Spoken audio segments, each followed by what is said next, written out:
Yeah, he's sort of been able to use. I suppose it's getting the mobility, doing certain exercises. You can start opening up the body more. Is that sort of what you're trying to say? I don't know what he was trying to say, but I could see the thought leaving his head. Yeah, that train left the station a while ago. Yeah, it did. Welcome to a different kind of archery podcast. We're all about the real stories, practical tips, and the shared passion for this timeless sport. Join us for insightful conversations with archers, experts, and enthusiasts from all walks of life. From hitting the golds to the pursuit of personal growth through archery, we've got it all. So get ready to knock your arrow and take aim at a world of archery knowledge. This is Unstrung Archery. Hello and welcome back to Unstrung Archery. We have finally made it to Season 2. This is Episode 1.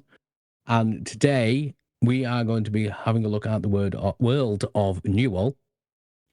And we've got a special guest for the start of the season with Philip Taylor. Phil? Or Philip, which one do you prefer? Whatever comes out fastest. I really don't mind. Fastest.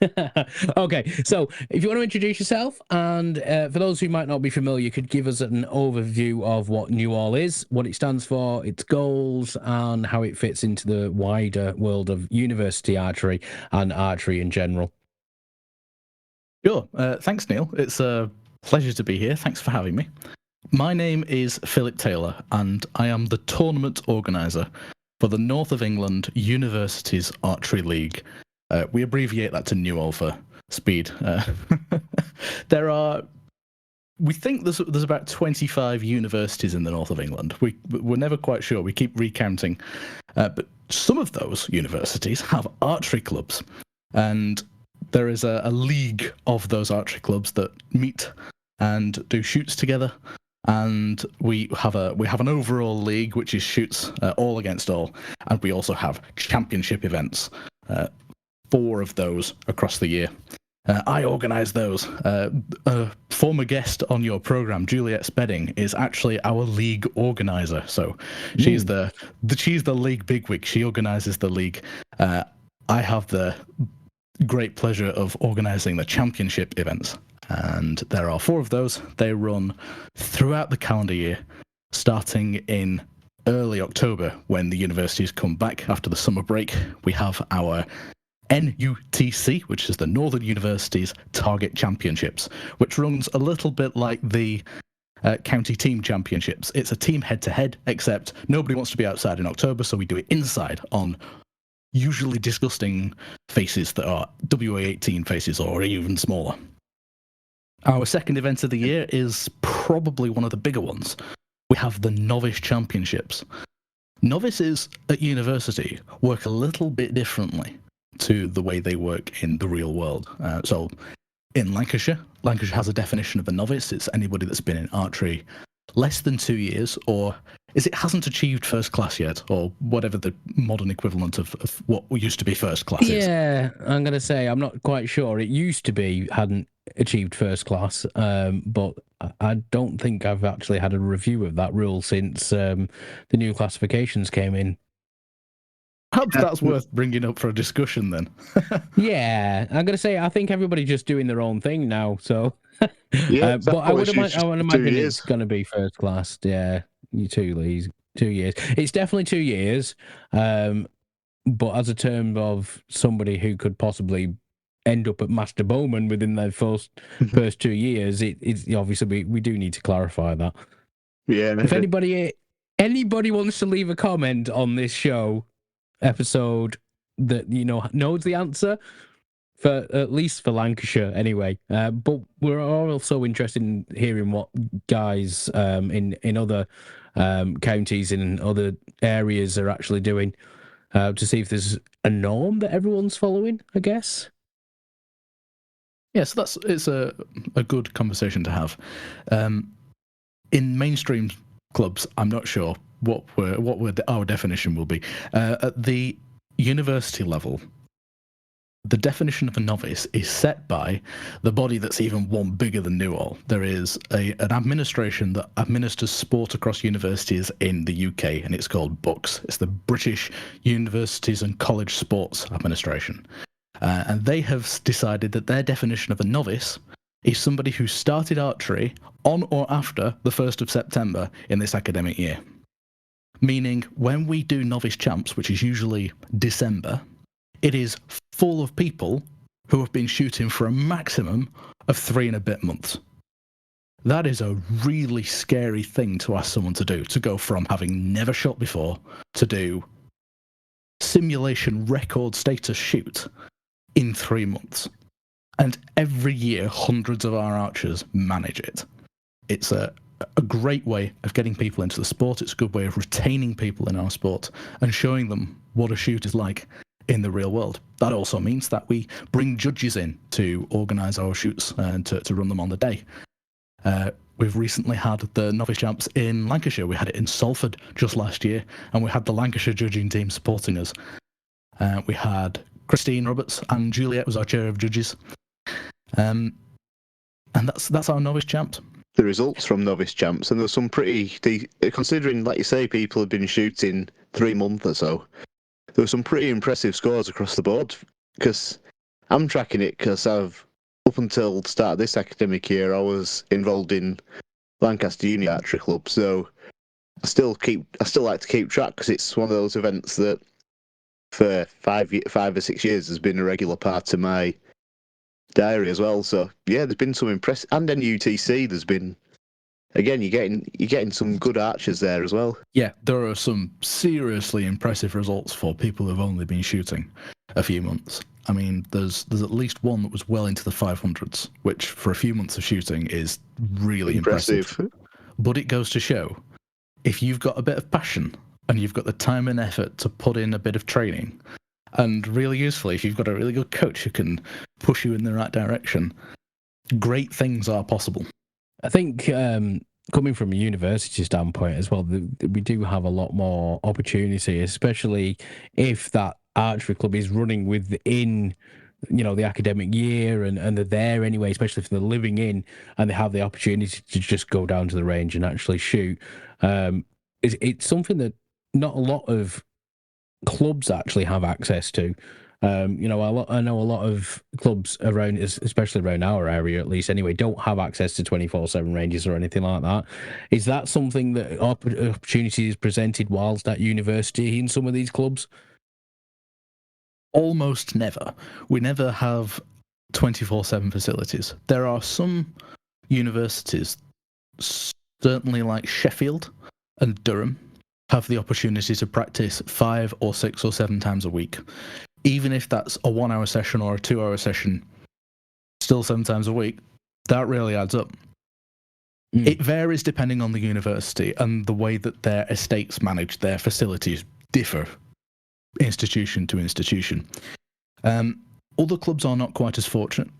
I know, for instance, the University of Kiel, they get 1.5 hours twice a week, which it's difficult to compare to other universities that get a lot of time in the week. When that happens, but we have individuals who really want to progress in the sport, what we're trying to do is connect university clubs with what I'm fairly unfairly calling mainstream clubs, non-university clubs. Clubs out there in the real world who have great facilities that perhaps our students might be able to access. One of the barriers there is cost. The great benefit of being a university club is that we don't pay Archery GB per member. We pay an on-block fee of £200 a year, and then we can have as many people do it as we like. So we haven't got a prohibitive insurance cost as a barrier to our entry. Unfortunately, we've still got to pay for some facilities, so there is a cost to pay in terms of however the university manages their estate. It differs on university to university. Some charge £55 a year for membership. Some are set by the SU.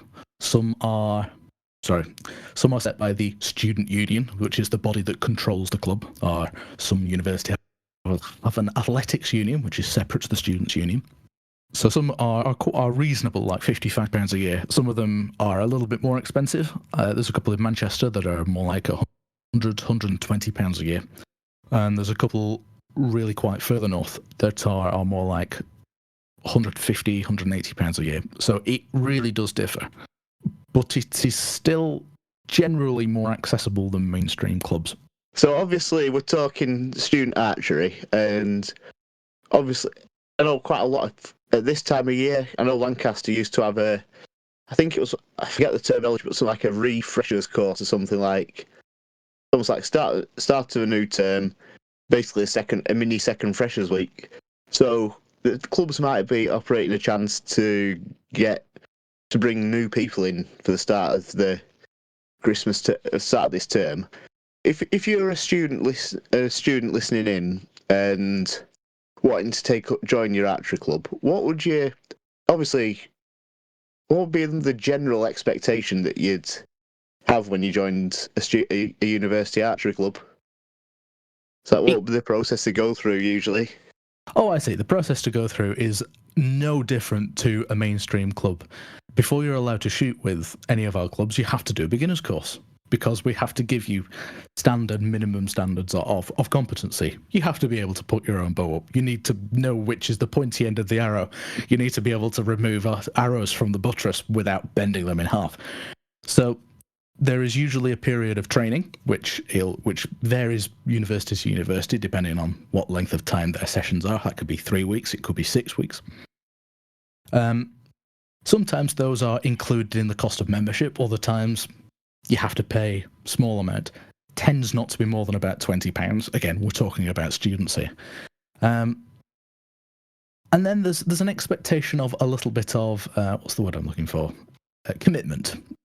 You've started a beginner's course, you intend to see it through. Whether or not you decide it's for you, you might not choose to join afterwards. But if you finish your beginner's course, you can join the club, you can practice with them, and you are then added to the Archery GB insurance. So you can also go and join a mainstream club. When you're back home after term finishes, you can get in contact with your home club and train over holidays, train there before you come back as well. Exactly. We really do try and encourage people to keep it up over the winter and summer break as well. Because one thing I've found with student clubs, usually they seem to be in really friendly groups. Because I've had mostly my interactions have obviously been LUAC, but also I'm not just saying this because you're on the call with us, Philip, but University of Huddersfield.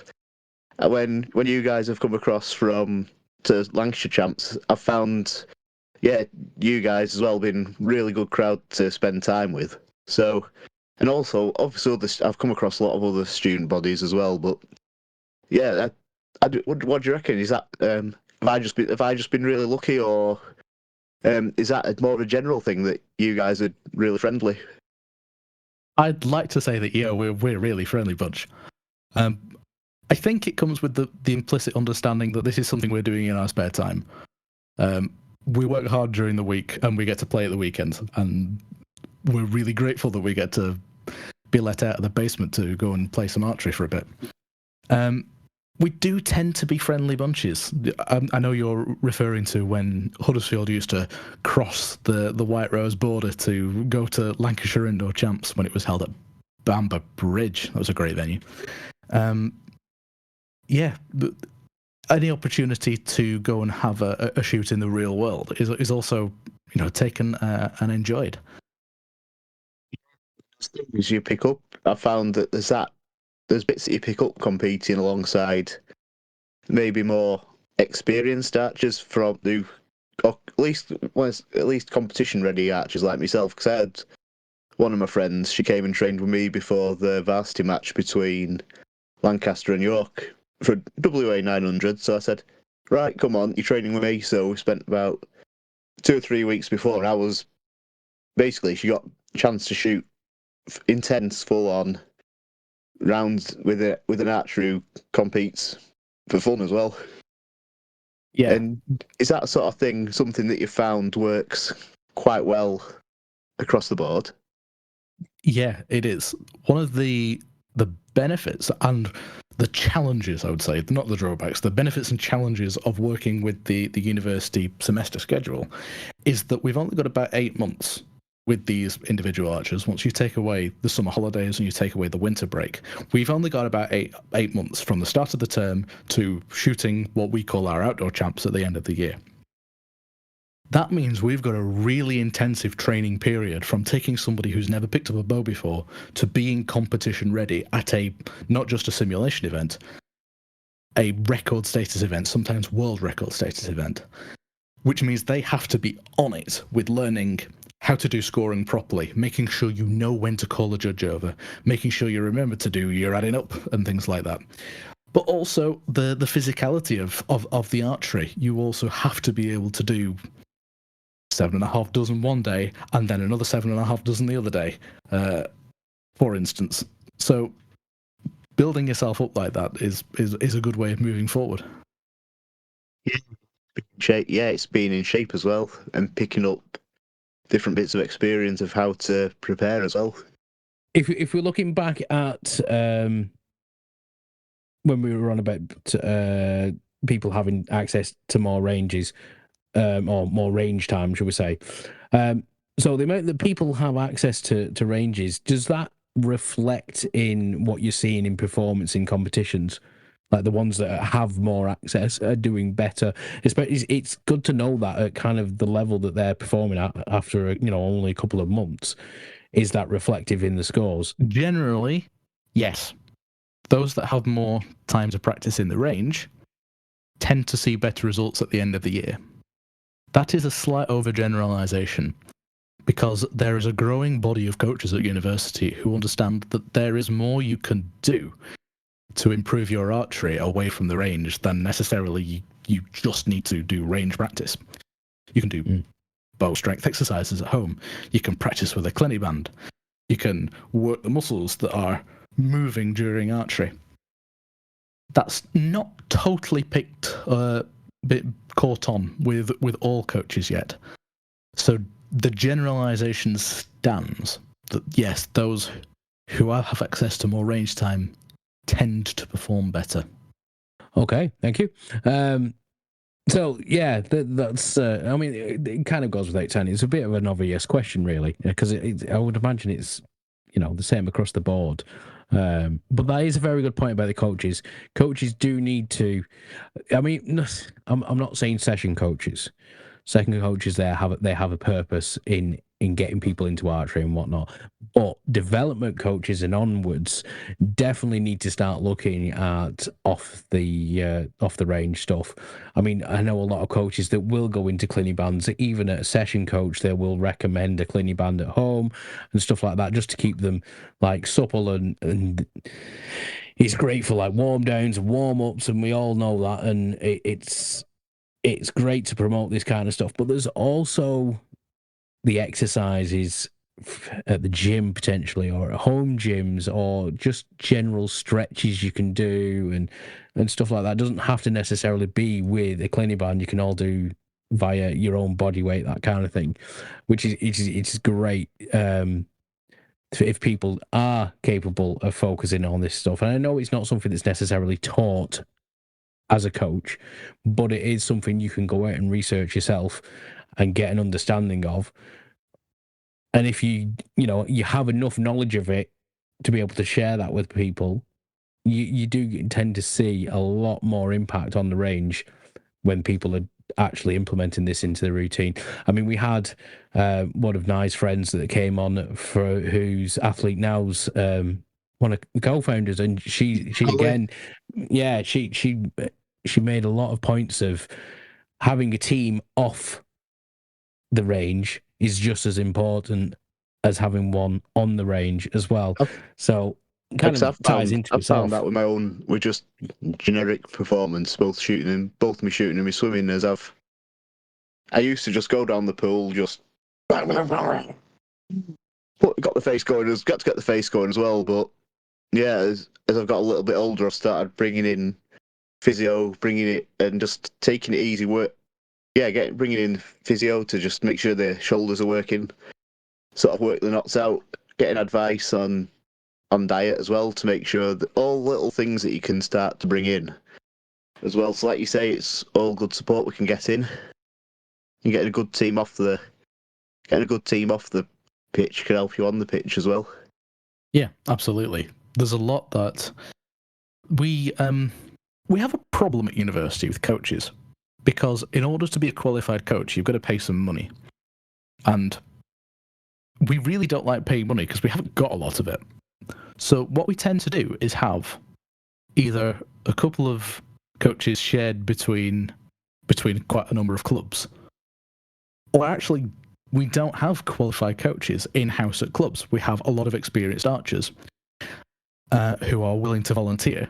So we have to bring in external coaches in order to run beginners courses. The experienced archers and coaches that we are developing at our clubs are starting to learn more about practice away from the range, like you say. There's a concept called calisthenics in some workouts, using your own body weight. And I've learned quite a bit from that about how you can go from, you know, like people who are too scared to try to do a press up because they can't move their own body weight. Well, for me, for instance, I can't do a press up because I can't physically move my own body weight. But I've started to learn that you can do some movements which increase your mobility, and then with increased mobility comes increased strength. That is simply one. I don't know where I was going with this. I've totally lost the tangent. It's sort of like it's sort of like better biomechanics, isn't it? Because I look at when it comes to handling weights, I look at me and Martin Leonard my boss from Northern Archery. Put the two of us next to each other. I'm broader, I'm heavier set than Martin, but one of us is capable of pulling a 60-pound longbow for all weekends. One of us can't pull it back, and you'd think big swimming guy, you'd think, yeah, you'll be able to do that. I can't shift it, and he's just there, ding, no problem. So yeah, he's sort of being able to use. I suppose it's getting the mobility, doing certain exercises. You can start opening up the body more. Is that sort of what you're trying to say? I don't know what he was trying to say, but I could see the thought leaving his head. Yeah, that train left the station a while ago. Yeah, it did. But yeah, so you don't have to be. You don't have to. I suppose it's basically you don't have to be a gym rat to be able to do workouts that benefit your archery.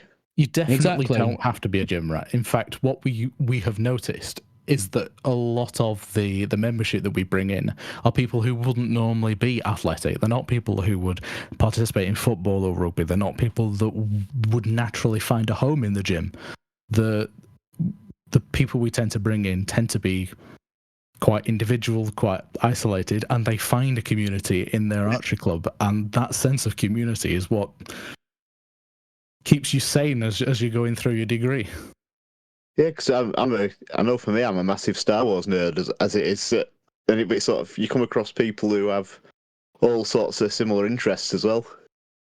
Yes, we definitely have our own set of people as archers. You're a case in point of this, mate. Exactly. I mean, obviously, archery is for everyone, so you get people from all walks of life, and it's great. And I was speaking to somebody the other day, and they were just kind of shocked of like, wow, well, this many people are actually into archery. I thought it's something like you did in scouts and stuff. That was it. Like, no, it's a thing.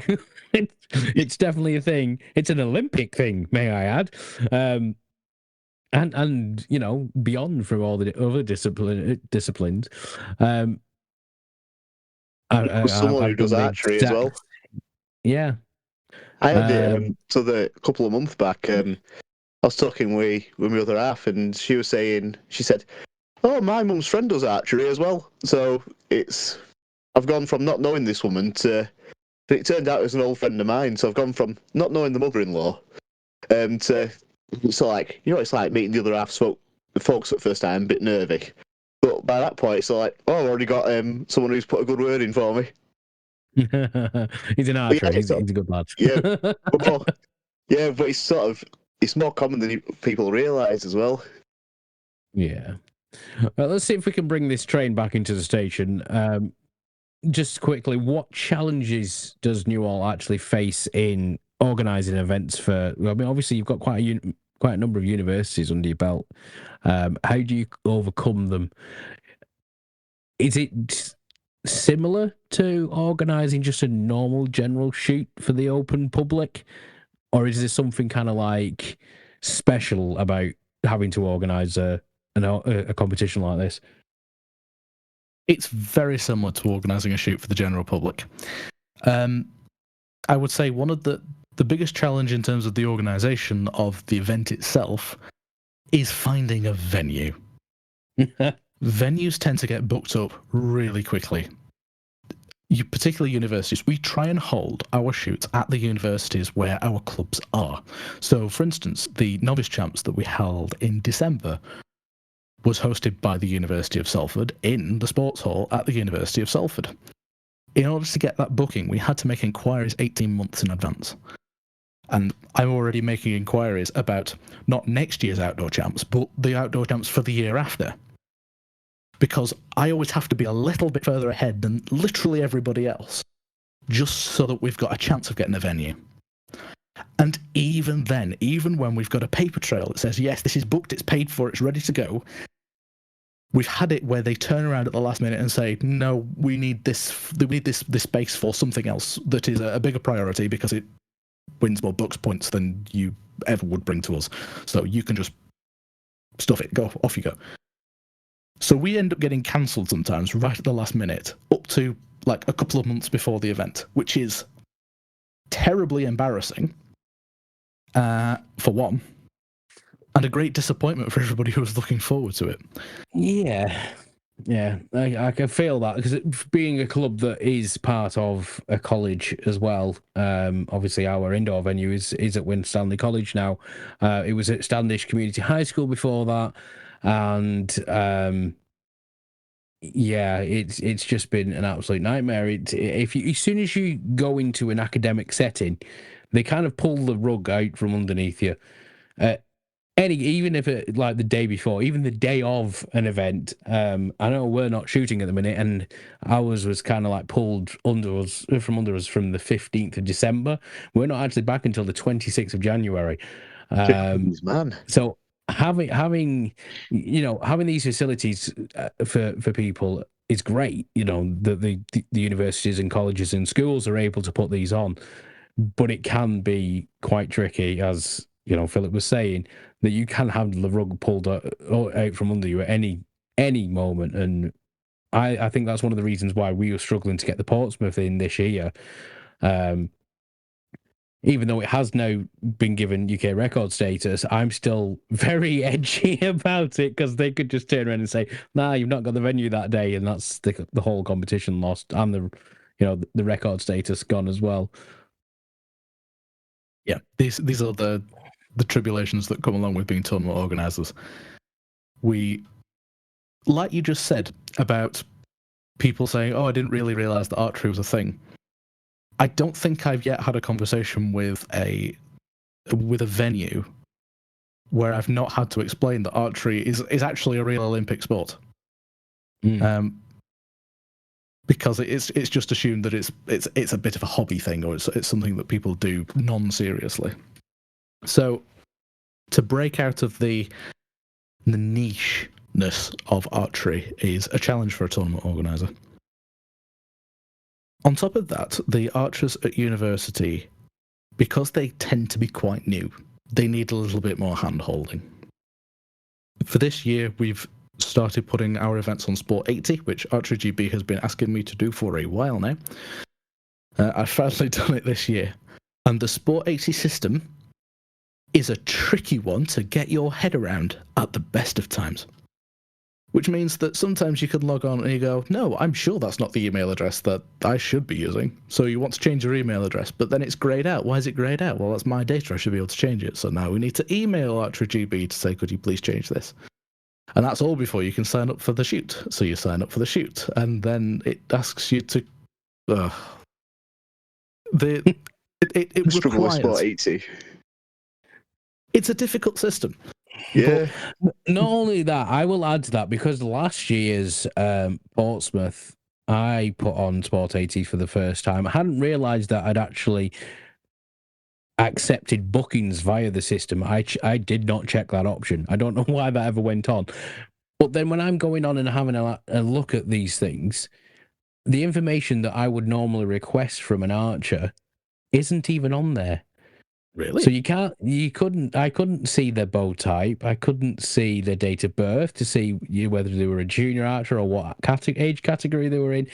Didn't even tell me whether they were disabled or not, or whether they required a wheelchair, or whether they needed to stay on the line. Anything like that was not there. So I went back to, yes, it's on the system, and you can see it, and it's on Archer GB's website. However, if you want to enter, you're coming to me, so I can get what information I need. That is actually something I'm looking to feed back via the Ambassador program as well. So Because that's also why, I know for me, admittedly, you know me, I'm a technophobe. But that's why I stick to sort of going the old school route of getting people to email me, because then I can actually start that dialogue with people right away, and I'm not having to rely on the system to. I'm not having to rely on the system that I've not got the capacity to work out. I feel we're about to come around to an answer to, I think, Neil's first question that he asked maybe half an hour ago, which is, what are the objectives of NEUAL? And they are twofold. One of them is to give people something to do that is reasonably productive, quite healthy, giving people a sense of community.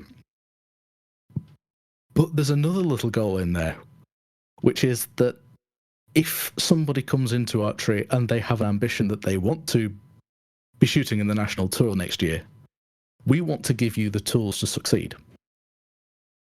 So the question that begs from the last little discussion we've had about how difficult Sport 80 is to use is, well, why don't you just use something that works better? And my answer is, if you want to shoot at the national tour, you've got to understand how Sport 80 works, because that's how you enter. So I'm giving our archers a little bit of a trial by fire, which is exactly. Get used to this system. This is what's used nationally. On that track, at the shoots that we run, we are trying to run them as close to national simulation as possible.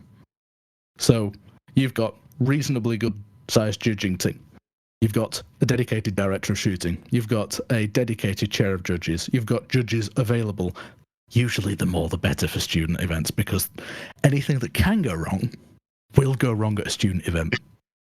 I really need to get on one of these competitions. You absolutely do. I can't wait to have you judge at one of our shoots. Are you doing outdoor champs this year? I really hope you are.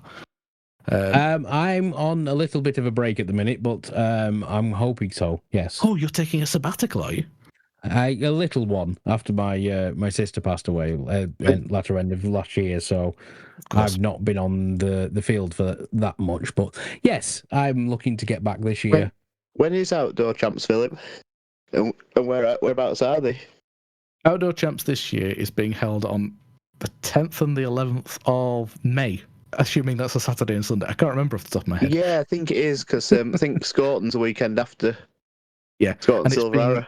It's being held, contrary to what I've just said, it's being held at the range of the Bowmen of Pendle and Samlesbury, but it's being hosted by the University of Central Lancashire, UCLAM. So they're going to be providing the field party, they're going to be moving bosses in between distances, etc., etc. It's just that UCLAM don't have a facility that would allow us to run a big shoot in the way that we want to. Do a journalism thing, Neil, instead. Well, no, I'm going to be judging that competition.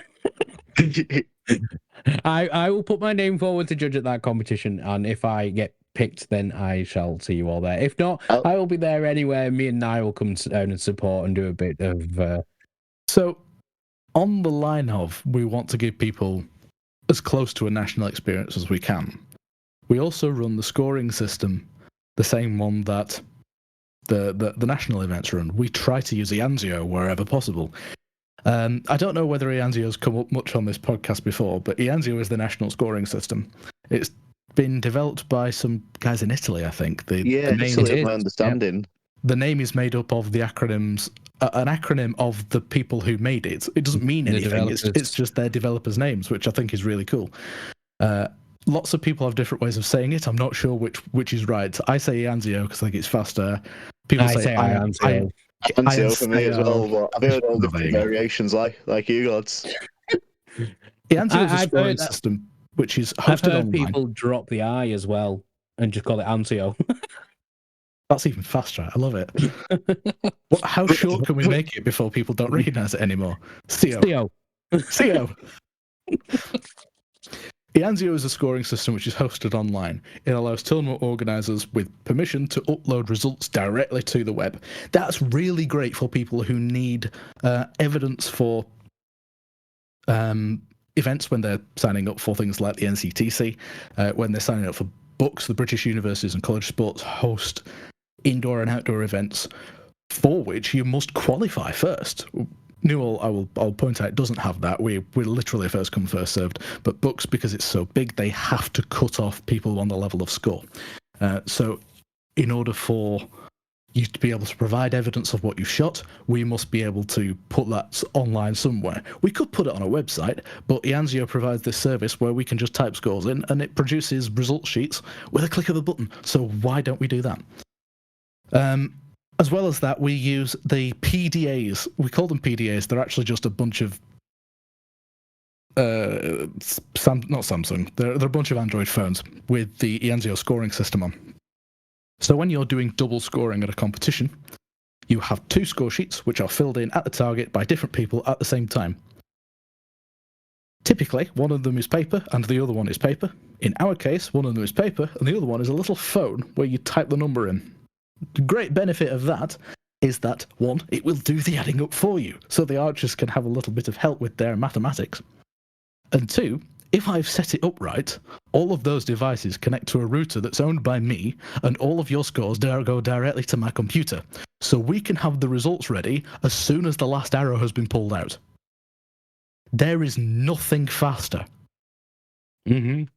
We're trying to get people, our archers at university, used to that experience. We admit there has been a learning curve. There is a curve through which we are still learning. There are things that go wrong, particularly when Windows decides to do an update or Ianzio decides to do an update and we haven't got a backup of the save file and we go, oh no, we've just mismanaged our IT and now we can't run the shoot through Ianzio. That's what recently happened at Novice Champs.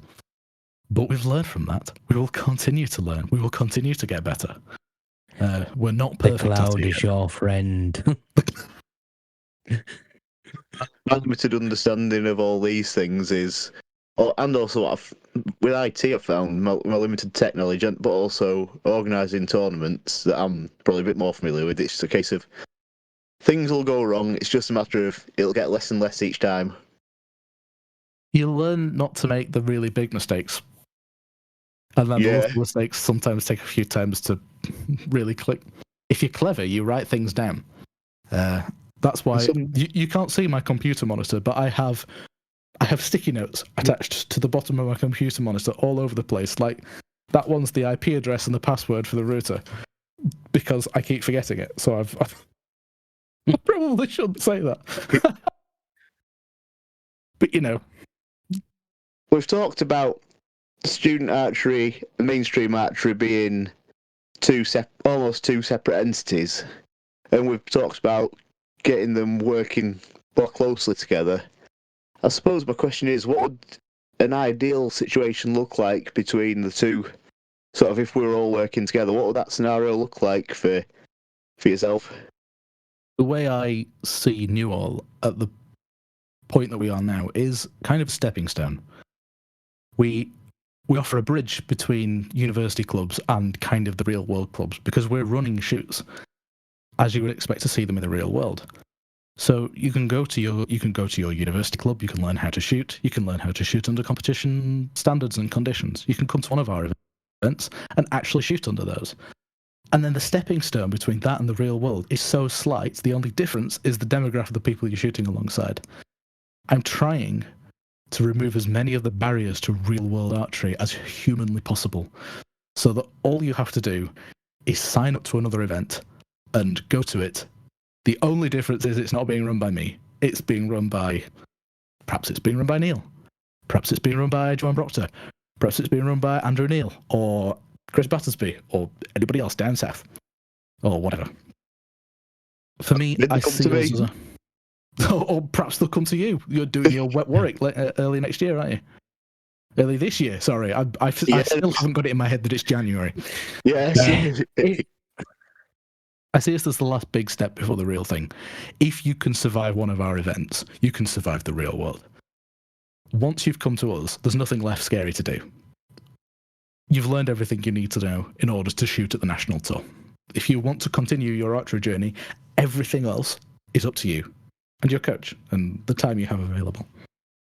So we could say quite easily that this kind of thing is definitely the grassroots of archery. I know obviously we can have people coming in from mainstream clubs before they move on to archery, but the real stuff is happening at university level when you're getting past the junior age and you're starting to hit the more senior things. You're going in, you're coming out of university, you are a senior for the most part, and your grassroots is now gone.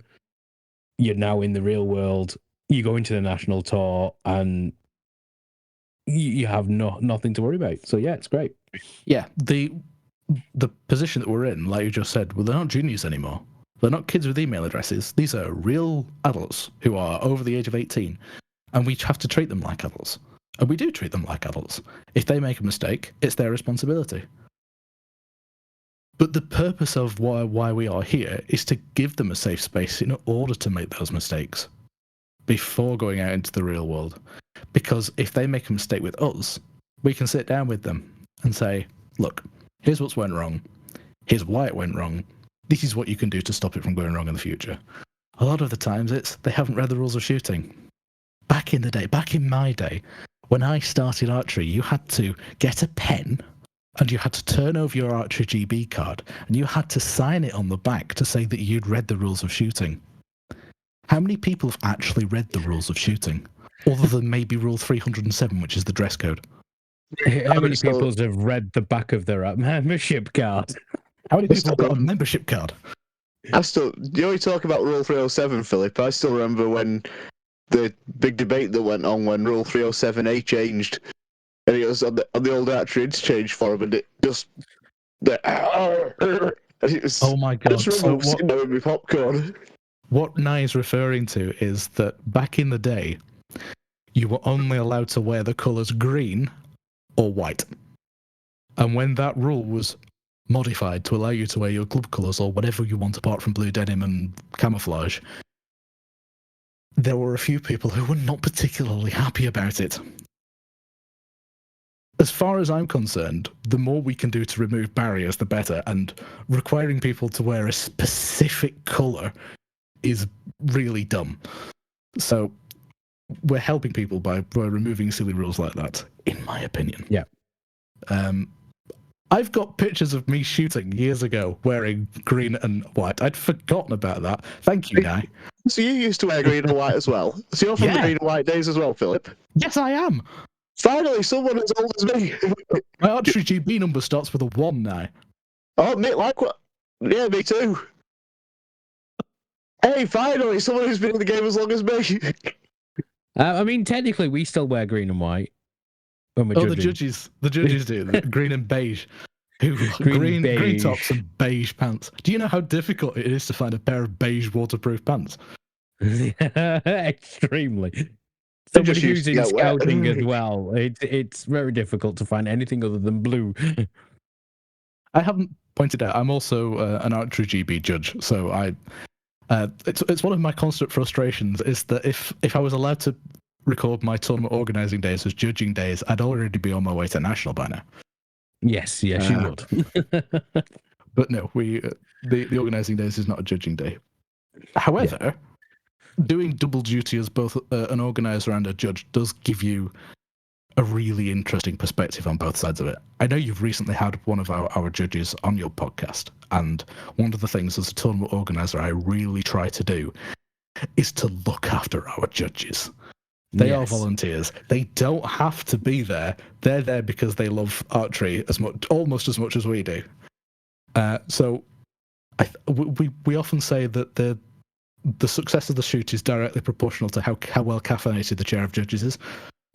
So we always try and make sure that we give them plenty of refreshments, lovely lunch, whatever they want to feel comfortable and at home with us. The same for all our archers. Yeah, and they're there for the archers at the end of the day. And it's, it is an honour to be able to support archers from both tournament organizer point of view and from a judge point of view. People behind the scenes, shall we say. A lot of archers don't realise how much work actually goes into that kind of thing. So the three of us are tournament organisers, so we can kind of see it from that point. Obviously, myself and Philip can see how much more goes on behind the scenes in terms of, before everybody gets there, we're setting up the field, that, the field party are finished setting up the field, and we're out there making sure that it's all to standard. And so you can have that little tick at the side of your tournament organizer box that says, yes, this was to UK record status standards, or this was world record status standards, because without us, you won't be getting it. Nope. So I think I've another question actually that's popped into my head as well, Philip. Just the one. Another one in my head. What is it we can do as sort of like, as we've dubbed them today, real world clubs? What is it we could be doing to support you guys in NEUAL? The biggest barrier I face with getting university clubs in contact with mainstream clubs is the contact with mainstream clubs. We're quite used to sending emails out that never get answered. And I don't know if that's because we end up in spam or because people see those emails and go, no, I don't want to be associated with university clubs. University archers are actually adults, and we would like to talk to you and perhaps share facilities with you. Perhaps we have a little bit of money that we might be able to contribute to your club in exchange for the use of your facilities. If somebody tries to get in contact with you looking for some help, maybe try and help them back. I will jump on that one. Sorry, Philip. As a secretary of a club, I don't tend to get anything from... I don't know whether it's because of where we're located. However, I am aware of a lot of club secretaries that just don't put the effort in to responding to people. I've seen it. I've had people coming to me from I've got in touch with such... I'm not going to name and shame anyone, but I've got in touch with such and such a club. And have tried for the last 3 months and not heard a thing from them. So I can 100% agree that if a university is reaching out to a club and not getting an answer, it's not because it's going in the spam. That was one of the main things when I took over Wigan and Laurel as secretary. That was my main goal, is to make sure that every inquiry that came into that inbox was answered, and not just answered, but answered within a reasonable time frame as well. So I can 100% get behind that. If you are in charge of being the contact for a club, put the effort in. You'll get a lot more reward out of it, because people will actually want to come to your club. No, I've been lucky with the NBA. We're lucky that we've got close links with Lancaster Uni, partly through me, but also our Jesse Phillips and Sean McIver are we've got close links there. But that's us as one specific example. So apart from that, Philip, about sort of getting that dialogue going, is what else would you like to add? I suppose it's basically, what would you like to say? The direct message to the clubs listening. What would you say to them? What I would say is that I think everybody who ever does work with a club can agree that juniors are the future of our sport. Yes, definitely. Bringing children in is the way that we will develop our sport. What I think is perhaps a little bit short-sighted and people don't realise is that the people who are currently running university clubs only ever stay around for 3, maybe 4, maybe 5 years, and then they fall out of university because they finish their degrees and they move on, and they are ready-baked committee members who are still interested in doing some archery, and they are floating around the place looking for somewhere to join, somewhere to continue to volunteer and contribute. You've got ready-baked people ready to come and help and contribute to your club. Please come and snatch them up. Because I believe that the archers that we are developing out who are leaving university are the immediate future. As in, the next couple of years, these people are coming to help to develop archery. And I really passionately recommend that people try and pick these people up coming out of university, because if I know the biggest problem in clubs at the minute is a lack of volunteers. There's volunteers falling out of university clubs ready to go and do some archery. So pick us up. We've got our secretary exactly that way. To add to that, it's for those that are leaving university and are ready-baked volunteers, make sure you're getting in touch with Archery GB about the ambassador program. We need people like you to go on the ambassador program, the ones that have got the ideas that can actually make a difference to archery in the UK. Go for it. Because the program does get new cohorts every 2 years.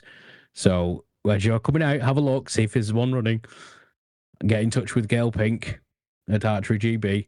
Get some more information off her, or get in touch with me at the show, because I'm currently an Archery GB ambassador and have that information that I can pass on to other people as well. Also, Philip, if you have people leaving university that want to come to a club in our area, please send them along. I will answer you. I definitely will do. And anywhere up north as well, anywhere further north in sort of North Lancashire, Cumbria, send them to us as well. Absolutely will. And a slight detour now for my next question for you, Philip. Obviously, we talk a lot about the sort of competition, the sort of higher end of things, whether it be novice champs or through to books and all NEUAL outdoors, things like that. But on the more, we have 252 schemes, etc., awards that you can shoot for. Are there any sort of things you might do just to get people's confidence up? Do you guys have any sort of university-specific ones that you might go for? It's a really interesting question. There isn't a specific university badge scheme. I think we recognise there are already quite a lot of badge schemes out there, and to administer one takes quite a lot of work. However, that being said, when you come to a NEUAL event and you take part either as a judge or a member of the tournament organising crew or field party, or you're an archer, at some point during the day, I come round with a little bag of participation badges. And they are exactly the same size as the 252 badges or the 216 badges or the Worcester ones. And it's got the NEUAL logo in, it's got the event that you're at and the date it was on. And you can put it on your quiver and show it off. And I know people who have a badge. Everyone loves a badge. I know people that have got the NEUAL badges going back years. I've got mine going back. I've only been in this position this is my 4th year in the position, so I've only got mine going back 4 years. Previously, I was an archer at university, and I was really rubbish at collecting badges. I was at that point in my life where I was like, I don't need another badge. I've got past that hurdle, and I'm now into, I want all the badges. Give them to me. So, we encourage people by acknowledging their participation in events. We don't have to give everybody a medal to acknowledge that you have participated in an event. I like it. And the 216 badge, which one's that again? Is that a certain score at a certain distance? Yeah, the 216 is the same scheme as the 252, but on a lower score, and it's the same for our ball stars. It was the predecessor to the 252. Before the 252 became nationalised, 216 was a bit local to some of the NCAS regions, and particularly at Rochdale and Huddersfield. Oh, fair enough. Yeah, in that case, I'm using that to set myself as another challenge for 2025. If you want another challenge, we're trying this out as a bit of a trial. Not just 252 on the imperial side, but 260 on the metric side. Like, can you get 260 all the metric distances? Tell you what, Neil, should we have a go then? And as part of this, and also, actually, now we're doing it in recording. I'll set myself the challenge of having a go, And at what point do you want me to report back to the listeners of this episode? What do you think would be a realistic timescale? September. September. Give you a chance. So, Give you a chance to get outdoors, and let's see where we're at in September. so in September's episode, I'll provide a full roundup of the attempt at doing this. So alongside actually one day coming through to Neil's for parkrun, because I was going to do that, but the storm, whatever storm it was, put paid to that plan. So I've got to do parkrun at Neil's and this one by September as well. This metric badge run at September. That's brilliant. That sounds like a New Year's resolution to me. Yeah, it does. You're on, boys. And yeah, so you give it a go. You give it a go as well, Neil, or get one of your or nominate an archer in your stead to do it. No, I'll do that one myself because I really need to get back into the swing of things. So that'll be a good way for me to get back to the range and do that. Okay, Philip, what challenges does NEUAL face in organising events? No, we've already done that one. Start again. I'm tired. Leave me alone. This judge has not been caffeinated properly. So, are there any standout moments or success stories in NEUAL, either from individual archers or clubs or universities, that you're particularly proud of? There's a few. On the kind of coaching side of things, there was a group of university archers from Huddersfield that made their way to the NCAS coaching conference last year. There were about 8 or 10 of them, and there's a really nice picture of them with the regional development organizer and the regional coaching organizer. That would have been Yvonne Stead and Danny Cameron respectively. There's a really nice picture, and a quite notable coach, Kath Fitzpatrick, made a comment on that picture saying, "Look, university archers can make it to coaching conferences. This can be done." And so that felt like a moment of success for me. On the other side, at competition level, last May, we were fortunate to see a UK record broken at one of our shoots. And as far as I could tell, thank you very much. It wasn't. I didn't break any records. Other than perhaps Bruce made it one day consecutively. Even so, congratulations to NEUAL as well. It was Daniel Kilgallen at the University of Central Lancashire. Lancashire. And he broke the barebow record for the WA 900, which is it's a metric American, basically. Yeah.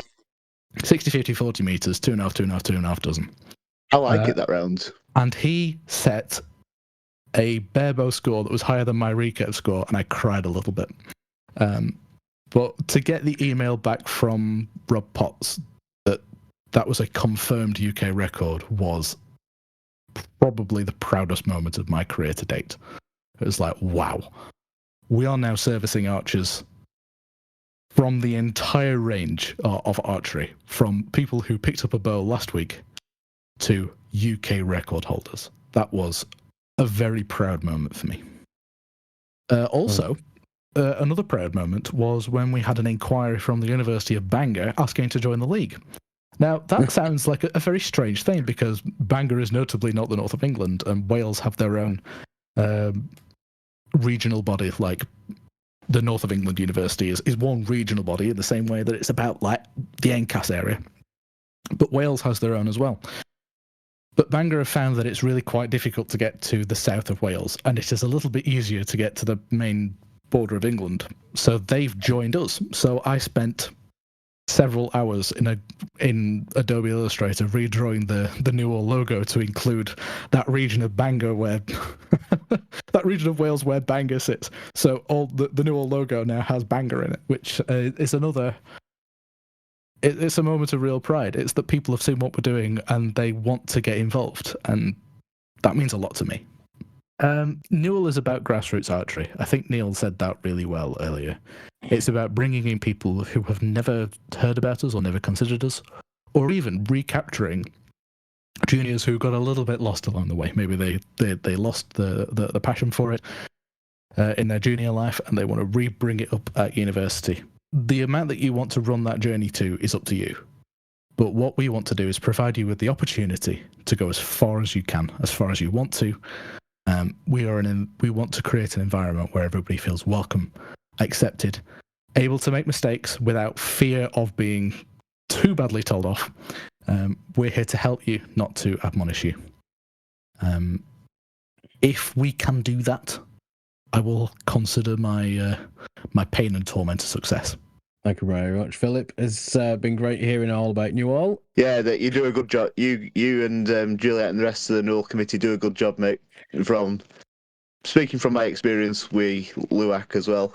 It's really And kind I can't of wait to come and see what it's all about at the in the outdoor championships in May. Can't wait to have you. What's your coffee order? White, no sugar. Got it. You could academic strength instant crap. Yeah. Okay, so moving on to our quick fire round, which we added on the second to last episode, so episode 17, I think, of the last season. So we're going to stick for now with the same questions, so we can kind of get an idea of what everyone's go to. So we'll start off. As I said, it is quick fire, so nice quick answers, so we can move it along nice and quick. So favorite snack after a shoot? Curry. Great. One thing you never leave home with without it's on competition day. Magnifying glass. Yes, definitely a must for a judge. Coolest thing about being an archer? Just listening to the arrows flying through the air and actually determining whether it was a good shot based on whether you hit the target or not. Coolest thing about being a judge? Coolest thing about being a judge is definitely the breadth of archer that we get to experience and to communicate with. We get to talk to everybody from people who say, this is my first competition, in which case, welcome, I hope you have a great time, to people who know you intimately, know you really well, you've been there a lot before, you can have a really good chat with. That's the coolest thing for me, is the people. Same question. Oh, I'd have to agree with Philip. It's just being able to see, especially with the younger ones, and seeing them from when they're starting their archery journey, and after a couple of years, and you're seeing how well they're progressing. Some of them even after a couple of competitions. If we're talking about the likes of Isla and Amelia, who when they first started, they were good, but you could see that they needed a lot of work. And then 2 or 3 competitions later, you're like, these are not the same kids. What is going on? Or you won't see them for a few months, and then they'll come back to you, and they're up to your shoulder, and you go, what happened to you? Yeah, absolutely. It's when they start being taller than you as well. That's when it really gets scary. Yeah. Oh, totally unprepared one for this quick fire round. On a scale of 1 to 10, how painful is it judging a shoot when I turn up? 10. Is there anything beyond 10? 11. So, if you both could talk, what would it say about you, Philip? It would say, please clean me. It's got mud all over it from last outdoor season. Indoors or outdoors? Outdoors. Indoors is a good alternative, but it's no outdoors. And funniest thing that's happened to you at a competition? Probably. Oh, I know exactly what it was. It was 3 years ago at the NCAS Indoor Champs when I found myself, because I'm right-handed and Nye's left-handed, and we found ourselves, I was on C. That's the first day we met. It was the first time we'd had a really long conversation, and he kept flirting with me all day. He kept winking at me while I was on the shooting line. I kept collapsing up at full draw because he would not stop telling me jokes. And this is why he became a judge, so he could get Nye back. Just Yeah, remember, a really big stick. No, that's not true. I always remember that on that shoot you saying to me, hello there, and I just, being the Star Wars nerd that I am, replied General Kenobi. General Kenobi. General Kenobi! Dream place to shoot archery? Dream place to shoot archery. I don't know. There's so many nice places I've seen. There was a really nice place a couple of years ago and the youth champs when they were shooting in Geneva, and there was a really nice big open field with mountains in the background, and I thought, God, I'd love to shoot there. Yeah, I'd have to agree on that one. Or off the top of a battlement of a castle. Oh yes, Be cool. Oh, you've just reminded you know what you say about Geneva, you've just reminded me of a shoot Kendall Bowman used to run back. I didn't think the last one was in 2010, but he was held up in Glenriddin and you were looking over Ullswater and place fell in the background. That was a nice shoot. You want at Wainwright, so you've got a Wainwright in the background and Ullswater. I'll try and dig some Really pictures. lovely. Yeah, basically a chance to go up the Lake District as well. Would you rather shoot 100 arrows at the giant marshmallow or 10 arrows at a moving target? I think 10 arrows are a moving target. Have you ever done an apple shoot? No. Attach a wire to your indoor range. Or find a way of suspending apples in front of the target. Attach a piece of string to them and then pull them back and forth, and then try and shoot at that. That is great fun. So 10 arrows at a moving target. Because I imagine if you shoot 100 arrows at marshmallows, your arrows would get quite sticky. Seems to be the general consensus, that one. Really? You can eat marshmallow. I suppose you can eat marshmallow after as well. Exactly. So the people that didn't eat the marshmallows, there've been plenty of marshmallows to go around. Right. Okay. So that's it for our quickfire round. So now we have a look back at past tournaments that we can give a shout out to. So is there anything you want to give a shout out to, Philip? I think I've been shouting at a previous shoot pretty much all the time. Our most recent novice champs held at Salford was a great event. There were 140 archers all day, and it was really spectacular. Definitely. There's something about having the bigger competitions that just shows the level of camaraderie and community that archery actually has got. It's just on a scale that you don't generally see at the smaller competitions. Yes, all right, you see it on some level, but like how everybody's cheering each other on at the end of the head-to-heads and stuff like that, and you know, you feel the atmosphere in the room when it's a bigger competition. Okay, so moving on then, see, this is only Philip going on that one, for our other section where we have a look at competition that we are looking forward to. And I'm going to pinch Nyes on this one because I'm looking forward to the Wet Warwick at Morecambe Bay Archers in March. So the Cumbria Frostbite as well, don't forget. And the Cumbria Frostbite, yes. But I'll let you take that one if that's the one you're interested in. I've got another yes. one to give a shout out to, actually. So could you give mine a plug for me? Yes, not a problem. So I am looking forward to Hand on Heart. I have not been in enough competition the last few years, so I'm going to try and see if I can get up for that one, for the Wet Warwick at Morecambe Bay Archers. Now, remind us what date that one's on. So we've got the Wet Warwick on the 1st of March, followed by a short distance clout. So we've got the Cumbria Frostbite after, which is, you know, normally Frostbite, 3 dozen, 30 metres, and 80 centimetre face. The Cumbria Frostbite, 8 dozen arrows, and 80 centimetre face. So that's Sundays. So you get to come up to Morecambe and experience our warm rain for a full weekend. And yes, that should be a fun weekend. I'm looking to having all the good people listening coming up to shoot with us. And hopefully, Neil, even if you're not ready to shoot, then it'd be good to have you join us to come and do some recording work as well. Yeah, we'll see what my diary's looking like in terms of, obviously, I have a lot of scouting events around that time of year, so we shall see. The scouts can come and do field party for us. Not a bad idea. I actually do want to do a big scout competition at some point. We'll see. I'll see if I'll do the best I can to help as well. Well, see, hearing from Philip saying that, you know, that some of these coming from the universities are doing big competitions at just 3.5 months. You know, I have a lot of faith for the scouts being able to do the same. I've got 2 for you. At the minute, we've got on the 16th of February coming up, we have the NEUAL Indoor Champs. That is a record state of Portsmouth. It's being held at the University of Huddersfield. It's being judged at by the Yorkshire judging team.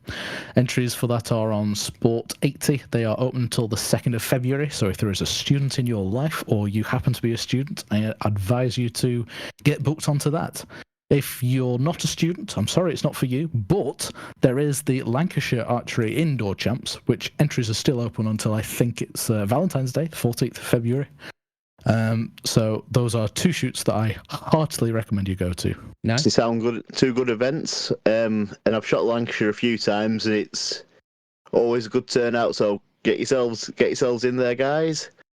And I think just to wrap up from this section with the one shoot I'm looking forward to currently is going to be the West of Scotland Archery Association weekend on the 2nd and 3rd of February, where it's two full days of shooting, including a Nerves of Steel section. So run by our good friends Craig Patterson and Alistair Shields shooting up in Largs. So I'm going to be looking forward to bringing some content down from there and get a chat with the lads, and I'm going to try and rope a few of our Cumbrian archers into doing a bit of a talk for us as well.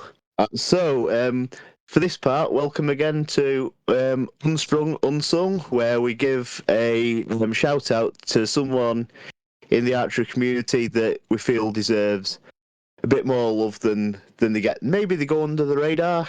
So I think I'm going to start this way. I'll start off just to give Philip a bit more thinking time here, and I'm going to give a shout out to Vlada Priestman from Lancaster, who's coaching Lancaster Uni Archery Club.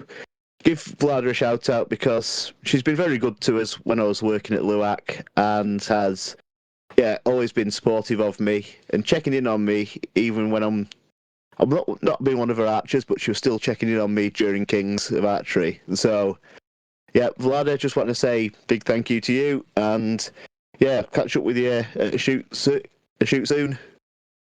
And so now over to Philip, over to yourself, sir. If there's anyone from your archery journey that you'd like to give a shout out to. I guess I'll give a shout out to two people that brought me up through archery, if you like. Gina and Roger Stretton, sometimes referred to as Lord and Lady Stretton.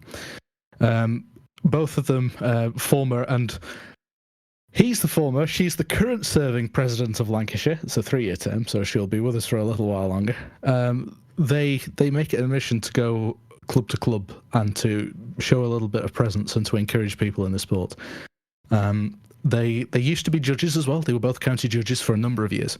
And while they might not be officially organising or running anything anymore, they are still a driving force in archery behind the scenes. So that's my shout out of appreciation for those two. I have to, back that one. It's lovely to see the pair of them whenever we're at a competition. They do obviously try and get out to as many of the Lancashire competitions as they can. And it's great to see them when we're hosting the Wigan and Oral competitions, and they just kind of pop their heads in and come see how we're doing.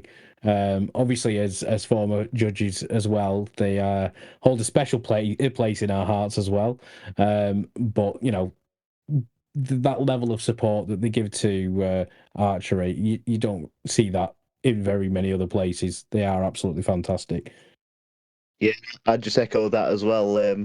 I've, over the last few years, really loved getting to know them, because they were first time I met them, turns out they were old friends of the Don and Alma Gardner who brought me into archery as well. So feels like a connection to my childhood again, getting to see them. So again, I'll just echo everything you said, Philip, and thank you to Gene and Roger.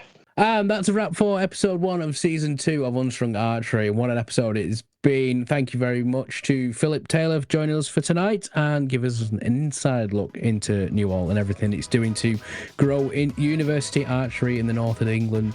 It's been really inspiring to hear about the opportunities that NEUAL is creating for students and allowing them to get involved and compete. And one of the most important things is building lifelong connections in archery as well. I would imagine, a lot of people that have these connections that are being built in archery, in NEUAL, you might not see each other again, but there are going to be those ones that do carry on and go off to their other clubs and see each other at competitions and maybe form friendly rivalries because they're at rival clubs. So, thank you very much again, Philip. Also, as always, make sure that you are following us on Facebook and Instagram and stay up to date with all the upcoming episodes. We have got the website. So, don't forget TikTok. Yes, and we have now got a new TikTok. It's only got a few videos on it. We are still working on it, but it is there. If you search Unstrung Archery on TikTok, you will find my beautiful face along with Nice. And throwback to a couple of some of the pictures that we've been getting over the last few months with various archers when we've been at competitions too. So until next time, keep your bows steady and those arrows true, and stay unstrung. And we'll see you in the next one.